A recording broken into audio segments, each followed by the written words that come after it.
Kita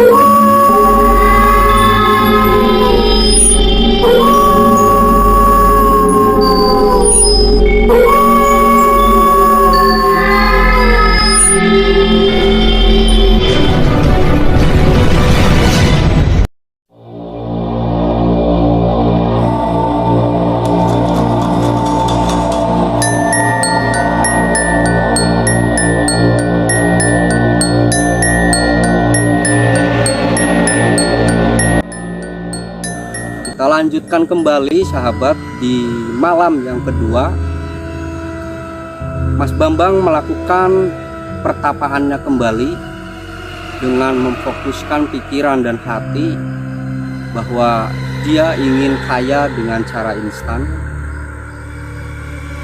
Berlanjut lebih singkatnya lagi sahabat, pada pukul 1 dini hari atau malam, Mas Bambang diganggu oleh sosok yang begitu banyak sekali sahabat.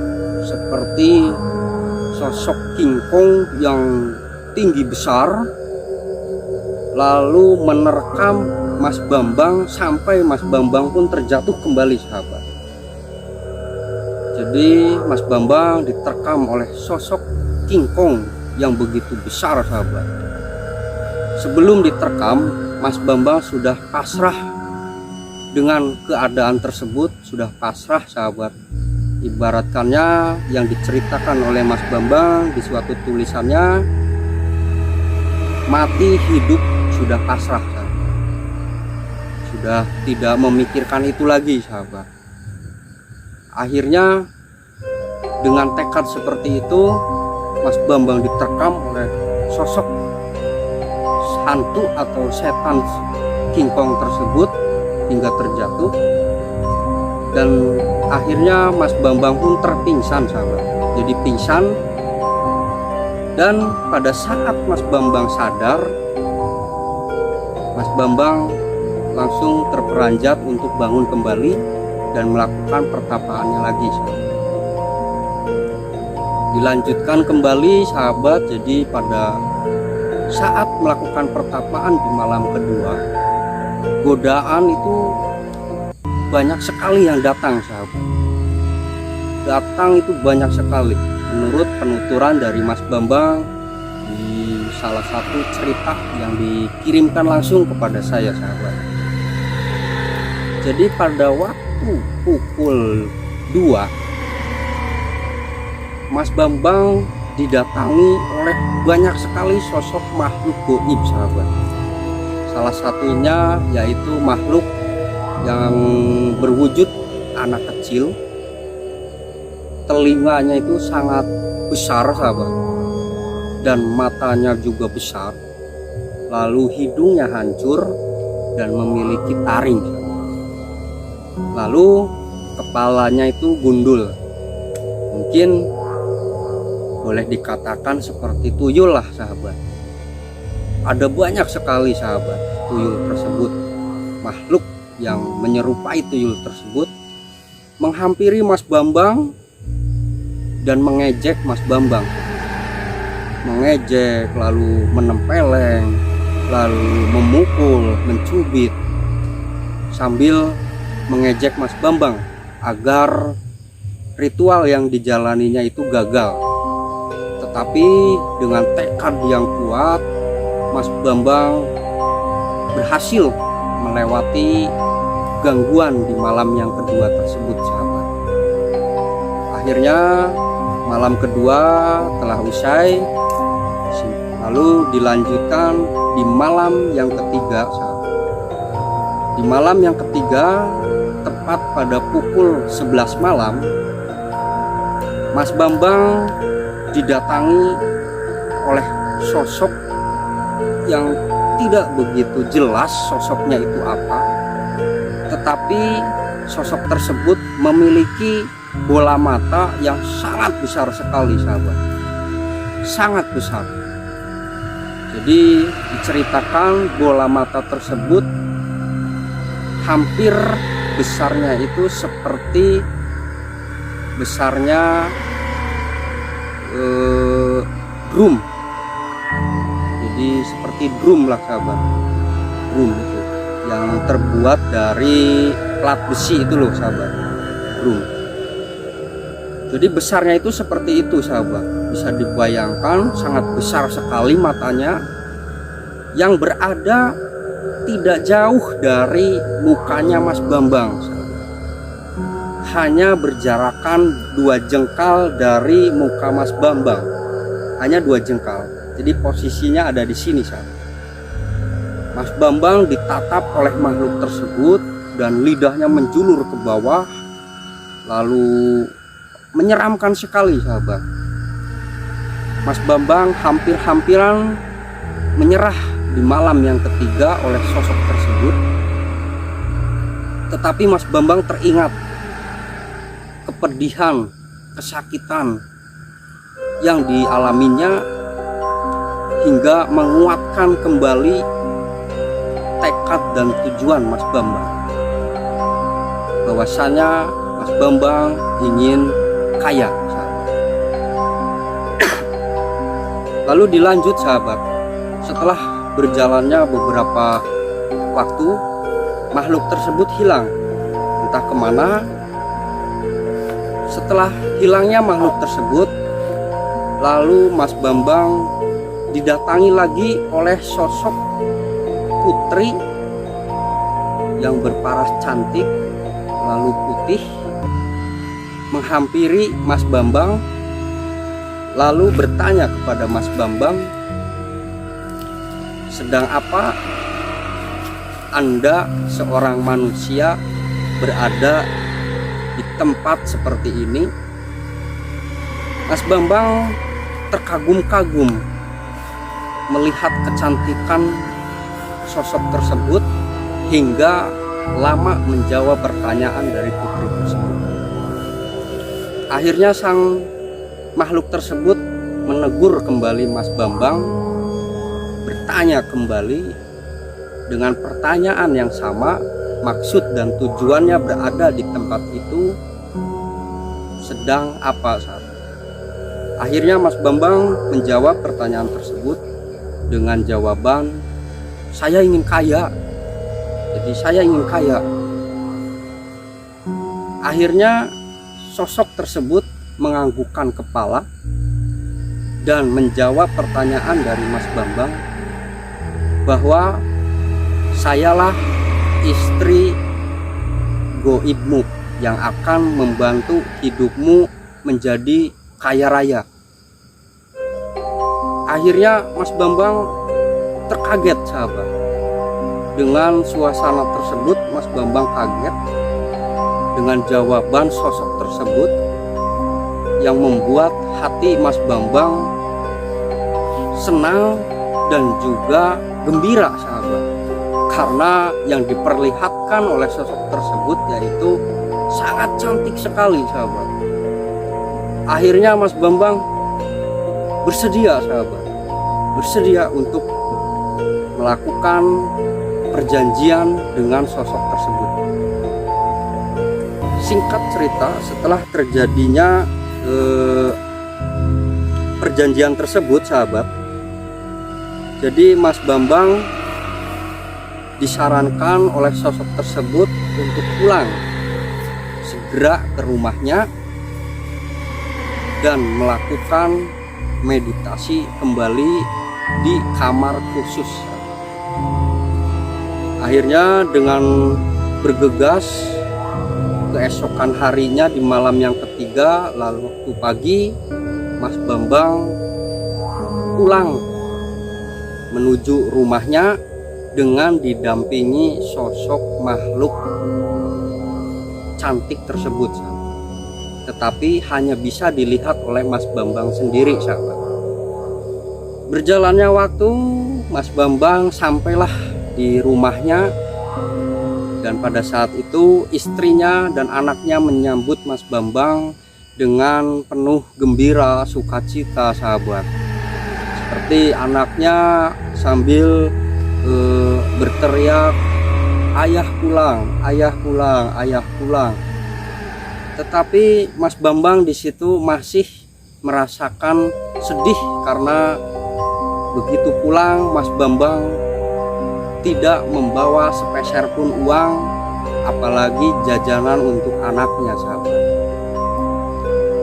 Lalu sang istri bertanya kepada Mas Bambang,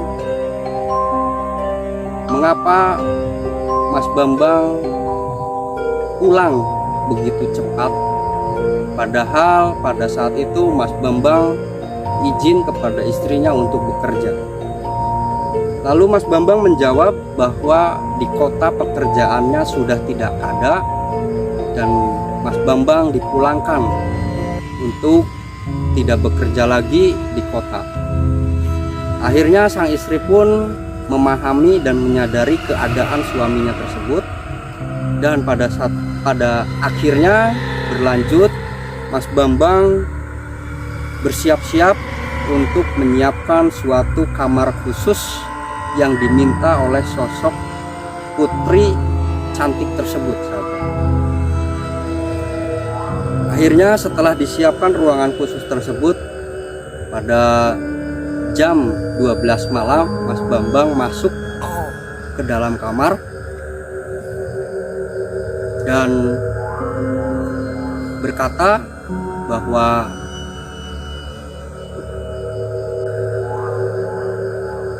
setelah menyiapkan kamar khusus tersebut, Mas Bambang masuk ke dalam kamar tepat pada pukul jam 12 malam, sahabat. Pada saat itu Mas Bambang duduk bersila di atas kasur dengan memanggil-manggil nama bidadari atau putri atau sosok makhluk gaib tersebut untuk segera datang. Akhirnya tidak begitu lama, di dalam kamar rumah Mas Bambang tersebut, tempat kamar khususnya, Mas Bambang mencium aroma bau wangi yang sangat wangi, sahabat. Jadi baru pertama ini Mas Bambang merasakan wangi yang tiada hentinya, sahabat. Jadi saking wanginya Mas Bambang sampai merasakan kenyamanan, sahabat. Ternyata aroma bau wangi tersebut merupakan aroma dari sosok makhluk gaib yang menyerupai wanita cantik tersebut, sahabat. Lalu sosok tersebut melambaikan tangannya kepada Mas Bambang dan berkata, "Apa kabar?" Dan Mas Bambang menjawab, "Saya saat ini sedang kabar baik," sahabat. Jawab Mas Bambang seperti itu. Akhirnya tanpa disadari, Mas Bambang dan sosok makhluk tersebut mengalami sesuatu yang di luar nalar manusia, sahabat. Jadi Mas Bambang melakukan hubungan intim layaknya suami istri dengan sosok makhluk tersebut, sahabat. Dari cerita tersebut, Mas Bambang mengatakan bahwa hubungan badan yang dilakukan dengan jin tersebut ia rasakan begitu enak dan nikmatnya, sahabat. Dan disitulah Mas Bambang mulai merasakan lebih nyaman lagi dengan sosok jin tersebut, sahabat. Ketika selesai melakukan hubungan badan dengan sosok jin tersebut dan Mas Bambang pun tertidur pulas, keesokan harinya di pagi hari Mas Bambang terbangun dan dikagetkan oleh di sekitar kasur Mas Bambang sudah dipenuhi oleh banyak uang, sahabat. Jadi Mas Bambang terbangun dan dikagetkan oleh uang yang begitu banyak, sahabat. Hingga akhirnya Mas Bambang bahagia, sahabat. Jadi bahagia Mas Bambang karena saat ini memiliki banyak uang, dan akhirnya uang tersebut Mas Bambang untuk membayarkan rentenir dan hutang-hutangnya sahabat. Hingga pada akhirnya sang istri bertanya kepada Mas Bambang karena merasa curiga bahwa Mas Bambang tidak bekerja tetapi uangnya sangat banyak. Tapi karena Mas Bambang sudah dipengaruhi oleh sosok makhluk tersebut, yang dulunya Mas Bambang berhati baik, sabar, sekarang berubah 360 derajat menjadi sosok yang begitu seram dan juga begitu kejam kepada istrinya, membentak istrinya sampai istrinya menangis terseduh-seduh karena dibentak oleh sang suami yang tadinya tidak seperti itu. Berjalannya waktu, Mas Bambang sampai pada di titik terpuncak kesuksesan melalui ritual pesugihan Gunung Kawi tersebut. Dan pada akhirnya Mas Bambang melakukan suatu kesalahan karena Mas Bambang lupa diri akan kekayaannya tersebut, hingga Mas Bambang tergoda oleh seorang wanita penghibur sahabat.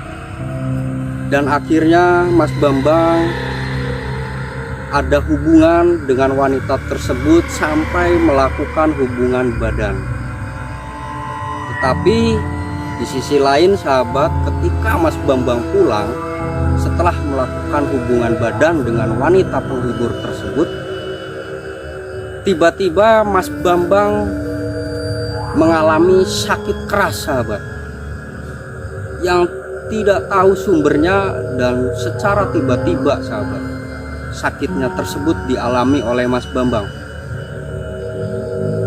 Setelah sakit dan Mas Bambang tertidur, di dalam mimpinya Mas Bambang didatangi oleh sosok makhluk yang cantik tersebut sahabat, sambil marah-marah kepada Mas Bambang karena telah melanggar janjinya sahabat.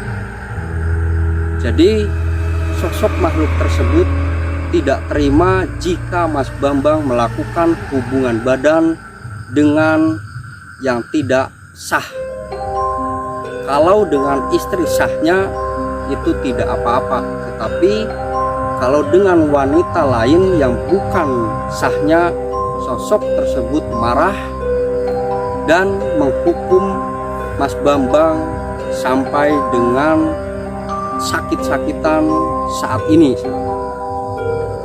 Jadi kondisi Mas Bambang saat ini sekarang sedang sakit-sakitan, lalu mengkontak saya dan mengirimkan cerita hidupnya dan meminta pertolongan kepada saya agar perjanjian dengan jin tersebut diputuskan sahabat. Dan garis besarnya dari cerita awal sampai akhir tadi menarik kesimpulan bahwa Mas Bambang melakukan ritual pesugihan Gunung Kawi tersebut dengan jalur yaitu menikah dengan jin sahabat. Jadi Mas Bambang menikah dengan jin demi mencapai kesuksesan jalan pintas. Dan saat ini Mas Bambang mengalami sakit keras dan harta bendanya sudah habis, anak istri sudah mati semua sahabat. Hanya tersisa Mas Bambang yang diurus oleh saudaranya sahabat. Dan saat ini Mas Bambang mudah-mudahan melihat konten ini, dan saya doakan semoga Mas Bambang tetap sabar dan tawakal, karena setiap orang pasti memiliki jalan hidupnya masing-masing. Oke sahabat, mungkin dari pengalaman cerita Mas Bambang tadi bisa menjadikan suatu pengingat kepada kita semua bahwa berambisi yang berlebihan mungkin kita bisa dapat menemukan hal-hal yang positif ataupun negatif. Apabila kita menemukan hal-hal yang negatif, sudah barang tentu pasti seperti yang dialami oleh Mas Bambang. Jadi tetaplah kita berpikiran positif agar apa yang kita inginkan sesuai dengan kehendak kita dan sesuai dengan apa yang sudah digariskan oleh Allah Subhanahu wa Ta'ala. Dan mencarilah rezeki dengan halal tanpa harus melakukan suatu perjanjian-perjanjian dengan makhluk gaib. Mungkin itu saja sahabat, cerita misteri kali ini yang diungkapkan langsung dari narasumber yang dikirimkan melalui email kepada saya. Dan terima kasih juga saya kepada Mas Bambang yang sudah berkenan membagikan ceritanya kepada saya dan saya up di video ini. Saya ucapkan terima kasih banyak Mas Bambang dan keluarga. Saya akhiri, wabillahi taufiq wal hidayah. Wassalamualaikum warahmatullahi wabarakatuh.